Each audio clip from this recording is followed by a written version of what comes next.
আসসালামু আলাইকুম ওয়া রাহমাতুল্লাহি ওয়া বারাকাতুহু। সম্মানিত দর্শক, আন্তর্জাতিক গণমাধ্যম আল জাজিরার সঙ্গে আমিরে জামাতের যে একটি সাক্ষাৎকার, এটি দেখার পরে আমার মনে হয়েছিল যে একটা কিছু সমস্যা হবে। প্রথমত যে আল জাজিরা বাংলাদেশের ব্যাপারে অতটা ইতিবাচক নয়। In general as a whole, মানে এখানে যেভাবে সন্ত্রাসবাদ হচ্ছে, এখানে যেভাবে ইসলামাইজেশন হচ্ছে, এখানে যেভাবে রাজনীতির নামে দুর্বৃত্তপনা হচ্ছে, এখানে যেভাবে রাজনীতির মধ্যে মিলিটারি ব্যুরোক্রেসি ঢুকে গিয়েছে, এটা আল জাজিরার যে এডিটোরিয়াল টিম, আমার সাংবাদিকতার যতটুকু অভিজ্ঞতা, তারা নীতিগতভাবে অ্যাজ এ হোল এই সমাজটাকে একটি নষ্ট, পচা, অপদার্থ এবং এই সমাজে ভালো কিছু গড়ে ওঠার সম্ভাবনা, এরকম একটা মন মানসিকতা তারা ধারণ করেন। ফলে কি হলো, সেই শেখ হাসিনার জমানা থেকেই আমাদের রাজনীতির যে পচা, দুর্গন্ধ যে বিষয়গুলো রয়েছে, সেই বিষয়গুলো তারা বারবার লাইমলাইটে নিয়ে আসতে চেয়েছেন। আমাদের রাজনীতির, অর্থনীতির, দেশের মানুষের চিন্তা চেতনা এবং ধর্মবর্ণের যে ঐতিহ্যগত ভালো দিক রয়েছে, সেটি আল জাজিরা, বিবিসি, সিএনএন বা পশ্চিমা গণমাধ্যম এর দৃষ্টিতে কখনোই পড়েনি। তো সেক্ষেত্রে আমাদের যারা রাজনীতিবিদ রয়েছেন, তারা কোনো সুকর্ম করার আগে, ভালো কিছু করার আগে এই ধরনের গণমাধ্যমের সঙ্গে সাক্ষাৎকার দেওয়াটা তাদের জন্য একটা বিরাট ঝুঁকিপূর্ণ বিষয়। ২ নম্বর হলো যে ধরনের গণমাধ্যম বা এই ধরনের গণমাধ্যম বাংলাদেশ সম্পর্কে ভালো ধারণা পোষণ করেনি এবং কখনোই বাংলাদেশের কোনো ইতিবাচক বিষয় নিয়ে তারা লাইমলাইটে কোনো প্রতিবেদন তৈরি করেনি, তারা ব্র্যান্ডিং করেনি। সেই ধরনের গণমাধ্যমে গিয়ে উপযাচক হয়ে বা সেই ধরনের গণমাধ্যম যদি উপযাচক হয়ে আপনার সাক্ষাৎকার নিতে আসে, সেই ফাঁদে পা দেওয়াটাই আত্মঘাতী। এখন জয়ের একটা সাক্ষাৎকার ছাপা হয়েছে আন্তর্জাতিক গণমাধ্যম আল জাজিরাতে। আপনি স্পষ্ট লক্ষ্য করবেন যে এখানে জয়কে টার্গেট করেই এই কাজগুলো করা হয়েছে। কিন্তু যেহেতু আওয়ামী লীগ এখন ব্যাক ফুটেছে, জয়ের এই সাক্ষাৎকারটি যদি আওয়ামী লীগ ক্ষমতায় থাকতো, সাক্ষাৎকার তখন যদি প্রচারিত এবং একই কন্টেন্ট, পুরোটাই আওয়ামী লীগের বিরুদ্ধে যেত। তো যেহেতু জয় নির্বাসিত, তার রাজনৈতিক দল ক্ষমতা নেই, ফলে তাদেরকে নিয়ে মানুষের যে অ্যাটেনশন, সেই অ্যাটেনশনটা অনেকটা ইতিবাচক, মানুষ সহানুভূতিশীল। দ্বিতীয়ত, গত ১৭ মাসে ডক্টর মোহাম্মদ ইউনূসের কর্মকাণ্ড, তারপর বিএনপির কর্মকাণ্ড, জামাতের কর্মকাণ্ড, তার দ্বারা যারা ভীষণ রকম অসন্তুষ্ট, সেই অসন্তুষ্ট মানুষগুলো জয়ের এই সাক্ষাৎকারের ইতিবাচক দিকগুলো খোঁজার চেষ্টা করেছে। অনেকে তার স্মার্টনেস, অনেকে তার পোশাক, ড্রেস কোড, তার ইংরেজি বলার ধরন, প্রকৃতি, সব কিছুর ইতিবাচক যে দিক, এটি প্রচার করেছে। আর নেতিবাচক দিকগুলো কেউ যাকে বলা হয় সামনে আনেনি। এই যে সাংবাদিকতার এবং মানুষের মন মানসিকতার যে দিকটি রয়েছে, এটি জামাত বা বিএনপি অনুধাবন করতে পারেনি। তারা শুধু একটা জিনিস দেখেছে যে কেন আল জাজিরার সঙ্গে জয়ের সাক্ষাৎকার হলো, কাজে আমাকে দিতে হবে। কেন আল জাজিরার সঙ্গে সাক্ষাৎকার হলো, কাজে আমাকে আল জাজিরা না হলেও টাইম ম্যাগাজিনে দিতে হবে, আল জাজিরার চেয়ে বড় সংগঠনে দিতে হবে। এবং সেটি দিয়ে যেভাবে তারেক রহমান সাহেব ধরা খেয়েছেন, একইভাবে জামাতের আমিরও ধরা খেয়েছেন। এখন জামাতের যারা লোকজন, তারা খুব ফ্লুয়েন্টলি বলতে পারে যে না, ভালো কথা, জামাতের আমির ইংরেজি বলেছেন, জামাতের যে কথা স্পষ্টভাবে তিনি বলেছেন, সব কিছু ইত্যাদি ইত্যাদি। কিন্তু এখানে যেহেতু জামাত এখন লাইমলাইটে আছে, যে বিষয়গুলো খুব সুকৌশলে আল জাজিরা নিয়ে এসেছে, সেই বিষয়গুলো আল জাজিরা শতভাগ সফল, আর জামাত এই বিষয়গুলো আসলে অ্যাভয়েড করতে পারেনি, আর অ্যাভয়েড করা সম্ভবও নয়। যেমন ধরুন, নারী নেতৃত্ব নিয়ে আমি নিজে পার্লামেন্টে নারী নেতৃত্ব নিয়ে একটা বক্তব্য দিয়েছিলাম ২০০৯ সালে, খুব বিখ্যাত। সেই বক্তব্যটি ওই আমলে ভাইরাল হয়েছিল। আর এখন যদি পার্লামেন্ট চলতো, সারা দুনিয়া সহ এটা ভাইরাল হয়ে যেত ২০০৯ সালে। তো সেখানে নারী নেতৃত্ব সারা দুনিয়াতে কিভাবে প্রতিষ্ঠিত হয়েছে অনাদিকাল থেকে। তখন যদি সেই মানে আমি খুব তাড়াহুড়ো করে একটা নতুন সংসদ সদস্য হিসেবে হয়েছি, পার্লামেন্টে বলতে গেলে ওটা বোধহয় প্রথম বক্তব্য। তো পার্লামেন্টে প্রথম বক্তব্য দেওয়া এত সহজ নয়। যারা দাঁড়ান জীবনে প্রথম পার্লামেন্টে বক্তব্য দেওয়ার জন্য, তারা বুঝতে পারেন যে ওখানে কতটা কঠিন। তো কাজে আমার বুক দুরু দুরু করে কাঁপছিল। আমার যে প্রস্তুতি ছিল সেটা আমি অনেকটা ভুলে গিয়েছিলাম। তারপর আশেপাশে মানুষ যেভাবে উত্তেজিত হয়ে পড়েছিল, সেই দৃশ্যের প্রেক্ষিতে আমাকে অনেক কথা নতুন করে সংযোজিত করতে হয়েছিল, যা এখনকার প্রেক্ষাপটে সম্ভব নয়। তো তখন আমি বলেছিলাম যে হাজার হাজার বছরের ইতিহাসে নারী নেতৃত্ব কীভাবে এই পৃথিবীকে উন্নয়নের সোপানে নিয়ে এসেছে। রাজনীতির ক্ষেত্রে, যুদ্ধের ক্ষেত্রে নারীদের নেতৃত্ব দেয়া যাকে বলা হয় প্রাচীন। ধর্মের ক্ষেত্রে নারী কখনো নেতৃত্ব দেয়নি। তো ধর্মের ক্ষেত্রে কখনো নারী নেতৃত্ব দেয়নি, এটা জামাত সুন্দরভাবে বলতে পারেনি। শুধুমাত্র যাকে বলা হয় যে ইসলাম ধর্ম তা নয়, হিন্দু ধর্ম, বৌদ্ধ, খ্রিস্টান থেকে শুরু করে পৃথিবীর যত বিখ্যাত ধর্ম আছে, কোনো ধর্মে কখনোই নারী শীর্ষ নেতৃত্ব হয়নি। নারীর মধ্যে কোনো নবী আসেনি, তাদের মধ্যে কোনো দেবতা আসেনি। দেবী এসেছে, কিন্তু দেবী এসেছে দেবতার সাবস্টিটিউট হিসেবে। রামায়ণ, মহাভারত থেকে শুরু করে যত রকম যাকে বলা হয় গ্রিক এপিক রয়েছে, সব জায়গাতে নারীকে যে দেবী দেখানো হয়েছে, সেই দেবীর কখনো স্বয়ংসম্পূর্ণ ক্ষমতা ছিল না। দেবতার আশীর্বাদে তারা সেই ক্ষমতা দেখিয়েছে। এই কথা জামাত কখনো বলতে পারেনি। কিন্তু যদি ফেরাউন বলেন, সম্রাজ্ঞী বলেন, যা কিছু বলেন, পৃথিবীর যত ভাইটাল পোস্টগুলো রয়েছে, সব জায়গাতেই নারীরা তাদের যোগ্যতা অনুযায়ী তারা এসেছে। কখনো নিজ যোগ্যতা বলে এসেছে, কখনো স্বামীর, কখনো পিতার পরিচয় এসেছে। তো সেক্ষেত্রে জামাতের রাজনীতিতে যদি আগামীতে এরকম কোনো রমণী, যোগ্যতম রমণী, যারা নেতৃত্বের সকল বাধা অতিক্রম করে যদি জামাতের আমির হতে পারে, হোয়াট ইজ দ্য প্রবলেম? কোনো প্রবলেম নাই। তাকে তো সেই বাধা অতিক্রম করতে হবে। শেখ হাসিনা তো বা বেগম খালেদা জিয়া তো এমনি এমনি শীর্ষ পর্যায়ে পৌঁছেননি। তাদের নেতৃত্বের একটা জায়গা অতিক্রম করতে হয়েছে, আর একটা সংকট মোকাবেলা করতে হয়েছে, ঐক্যের একটা প্রতীক হতে হয়েছে। ইন্দিরা গান্ধীর ক্ষেত্রে সেটা প্রযোজ্য, বেনজির ভুট্টোর ক্ষেত্রে সেটা প্রযোজ্য। এমনকি দিল্লি সিংহাসনে সুলতানা রাজিয়া এমনি এমনি আসেননি। হাজার বছর ইতিহাসে দিল্লি কেন কোনো নারী নেতৃত্ব পেল না? কিংবা এখন যে দিল্লিতে প্রেসিডেন্ট পদে নারী আছেন, কেন, কিভাবে হলেন? এই প্রেক্ষাপটগুলো জামাতকে পড়াশোনা করতে হবে।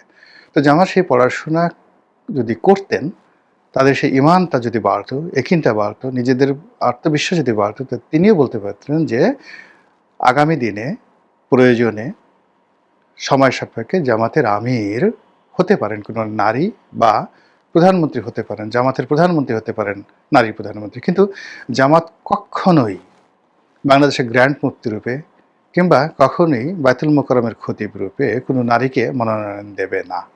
That's all. আর জানানো দরকার ছিল না। কিন্তু সেই কথা না বলে তিনি যেভাবে বলেছেন, এবং এটার সুযোগই তার যারা প্রতিপক্ষ তারা নিয়েছে। এখন জামাত নারী নেতৃত্ব মানে না, জামাত নারীদেরকে ঘরে রাখতে চায়, জামাত নারীদেরকে সেই অবগুণ্ঠনধারী বানাতে চায়, জামাত বাংলাদেশে শরিয়া আইন প্রতিষ্ঠা করতে চায়, জামাত আরও অনেক কিছু করতে চায়। তারা দেশের যে পুরো কর্মশক্তি 50% নারী, তাদেরকে সেই তালেবানি কায়দায় ঘরের মধ্যে ঢুকিয়ে ফেলতে চায়, আর শরিয়া পুলিশ দিয়ে ইরানের কায়দায় তাদেরকে চাবুক মারতে চায়। এই যে বক্তব্যগুলো, এর ফলে কি হলো, ভোটের ময়দানে, রাজনীতির ময়দানে এটা আরও দারুণ নেতিবাচক প্রতিক্রিয়া তৈরি করেছে। ইন এডিশন, আমাদের যে সমস্ত ছেলেরা বিয়ে করেনি, সারাক্ষণ প্রেমিকের পিছনে ঘুরে, এবং এক একজনের দেখা গেল যে অনেক নারী আছে যাদের একাধিক বয়ফ্রেন্ড আছে, অনেক যাকে বলা হয় পুরুষ রয়েছে বা ছেলে রয়েছে যাদের একাধিক গার্লফ্রেন্ড রয়েছে। তো এক্ষেত্রে সেই যারা নারী, যারা প্রেম করেন, বলেন তো কে না প্রেম করেন? এখন যারা প্রেম করেন তাদের পার্সেন্টেজ কত এই সমাজে? সেটা পরকীয়া প্রেম বলেন, বিয়ে পরবর্তী, কিংবা বৈধ প্রেম বলেন, সেটা ইসলামিক প্রেম বলেন, সুন্নাহ ভিত্তিক প্রেম বলেন, হালাল প্রেম বলেন, হারাম প্রেম বলেন, হোয়াট এভার মেবি, সেক্ষেত্রে এই যে নারী যে গোষ্ঠী রয়েছেন, যারা অনেকে হয়তো এ যুগে নেকাব পরে ইসলামী শরিয়া করে তার যে প্রেমের কথা, আবেদন নিবেদন শালীন ভাষায় চিঠি লিখে তার প্রেমিককে জানান, তো তারাও কিন্তু এই সময়টাতে জামাত সম্পর্কে যে ধরনের প্রচার হচ্ছে, প্রোপাগান্ডা হচ্ছে, সেই প্রচার এবং প্রোপাগান্ডা তারা ব্যবহার করে তার যারা পুরুষ প্রেমিক প্রবর রয়েছেন, সেই পুরুষ প্রেমিক প্রবর, আমি এখানে বললাম যে আমাদের এই সমাজটা কিন্তু এখন সেক্সুয়াল ক্ষেত্রে মাল্টি ডাইভার্স হয়ে গেছে। প্রচুর সমকামী আছে আমাদের এই সমাজে। জামাত যত কথাই বলুক না কেন, এই সমকামীদের ব্যাপারে তাদের স্পষ্ট কথা বলতে হবে, হোয়াট এভার মেবি। মানে বিশাল সংখ্যক সমকামী রয়েছে। এই সমকামীর সঙ্গে সঙ্গে আবার লেসবিয়ান রয়েছে, অনেক নারী রয়েছে যারা তাদের যে শয্যা সঙ্গী হিসেবে, সঙ্গিনী হিসেবে তারা পুরুষের পরিবর্তে নারীকে বেছে নিয়েছে। অনেকে পারভার্টেড রয়েছে, শত শত, লক্ষ লক্ষ, শত শত নয়, হাজার হাজার নয়, লাখ লাখ পারভার্টেড রয়েছে ইউরোপ আমেরিকার মতো এই সমাজে হচ্ছে, যারা সীসা খাচ্ছে, ড্যান্স করছে, মদ খাচ্ছে, একসাথে গিয়ে তারা সেই বউ অদল বদল করছে।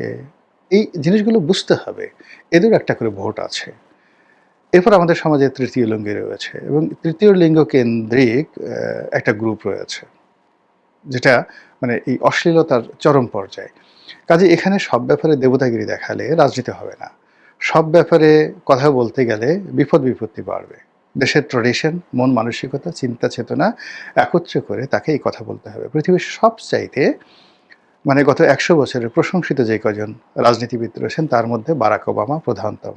এই বারাক ওবামাকে সমকামিতার বিলে স্বাক্ষর করতে হয়েছিল চোখের পানি ফেলে। এটাই রাজনীতি। তো সেই জায়গাগুলো জামাত এখনো স্পর্শ করতে পারেনি।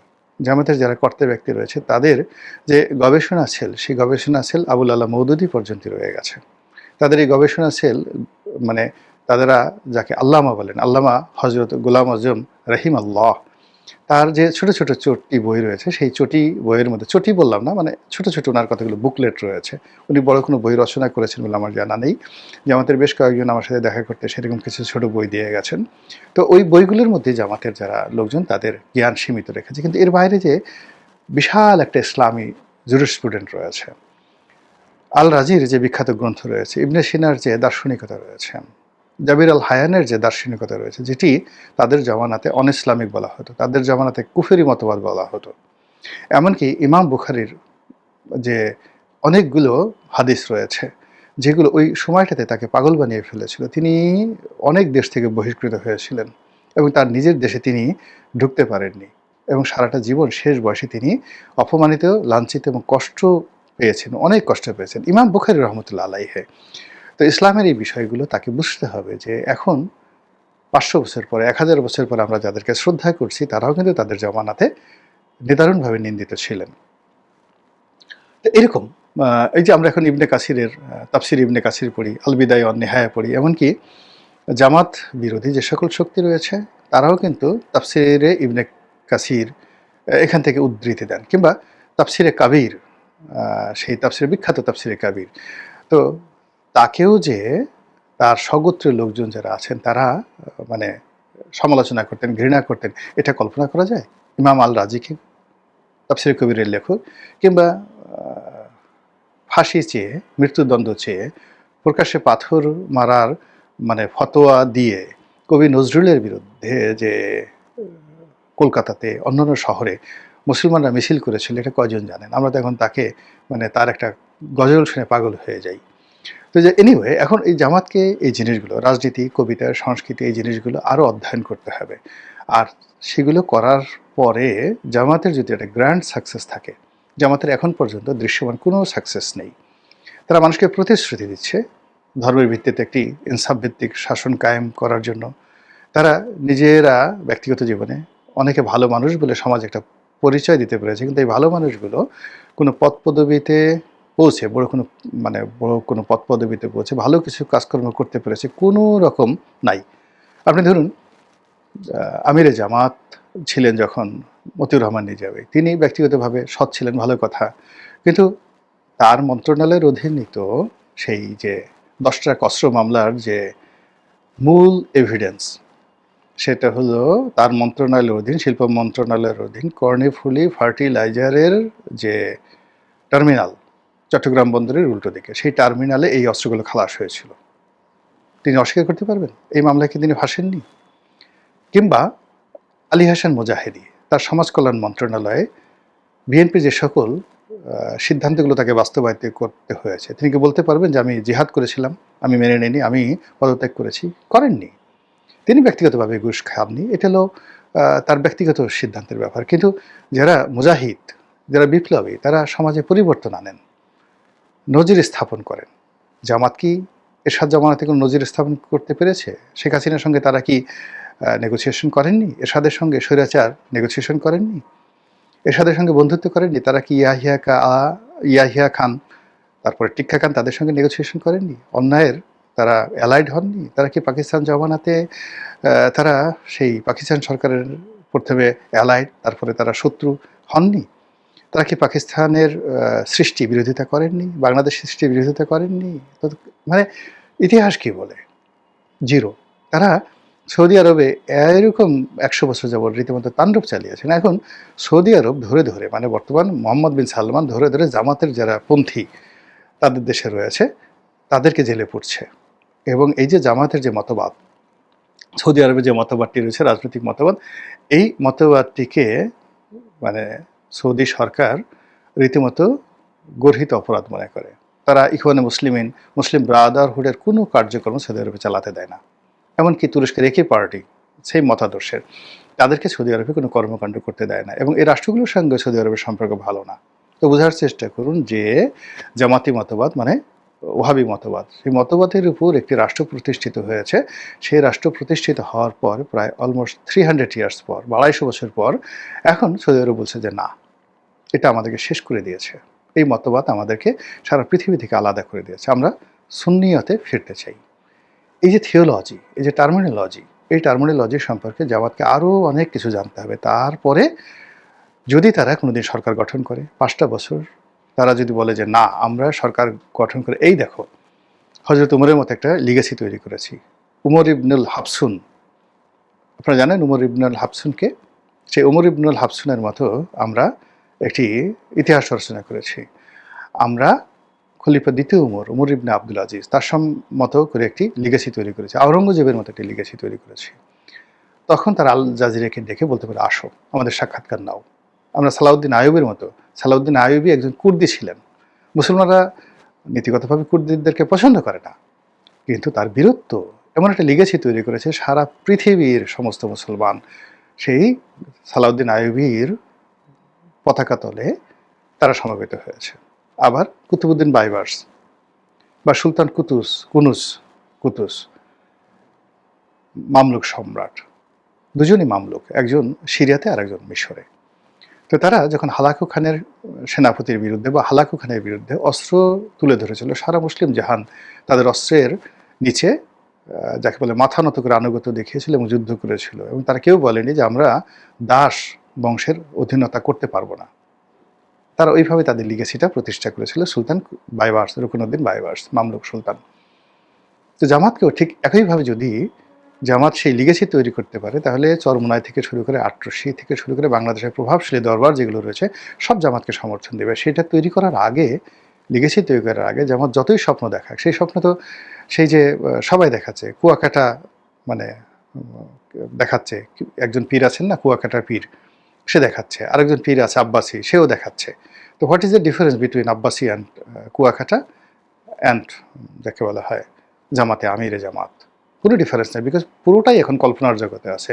তারা তাদের ব্যক্তিগত জীবনে, সামাজিক জীবনে, রাজনৈতিক জীবনে সফলতা দেখাতে পারেননি। আর সেই সফলতা না দেখিয়ে এরকম একটা আল জাজিরার মতো একটা প্রতিষ্ঠানে সাক্ষাৎকার দেওয়া আমি হলেও অন্তত দিতাম না। মহান আল্লাহ আমাদের সবাইকে হেদায়েত দান করুন এবং হেফাজত করুন। আসসালামু আলাইকুম রহমতুল্লাহি ওয়া বারাকাতুহু।